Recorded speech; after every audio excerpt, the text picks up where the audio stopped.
After the fall, Adam and Eve knew sorrow like no other. But when their second son, Abel, was murdered, sorrow turned to something deeper. Silence. Grief. The kind that shakes the bones of humanity. Cain, firstborn of the first humans, rose up in jealousy and struck down his own brother. God had warned him. Sin crouches at the door, but you must master it. Cain did not. The Lord confronted Cain.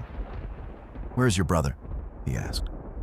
And Cain, defiant yet shaken, lied, "Am I my brother's keeper?"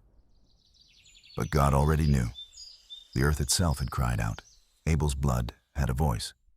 So God cursed him. Cain would be a wanderer. The ground would no longer yield for him. But still, God had mercy. Cain cried, "Whoever finds me will kill me." So the Lord placed a mark upon him, a sign that no one should harm him. Cain settled east of Eden, in the land of Nod, which means wandering. There he took a wife, one of his sisters, born of Adam, and built a city. He named it after his son, Enoch. Cain's descendants were builders, artists, warriors. His line gave birth to shepherds, blacksmiths, musicians, civilization. But they also grew in wickedness. His great-great-grandson Lamech murdered too, and unlike Cain, felt no shame. And so, after Cain's exile, Adam knew Eve again. She bore another son. They named him Seth, meaning appointed, for he was given by God to replace Abel. From Seth's line would come a different story, one of hope, of redemption. From Seth's blood would come Noah, and generations later, the Christ.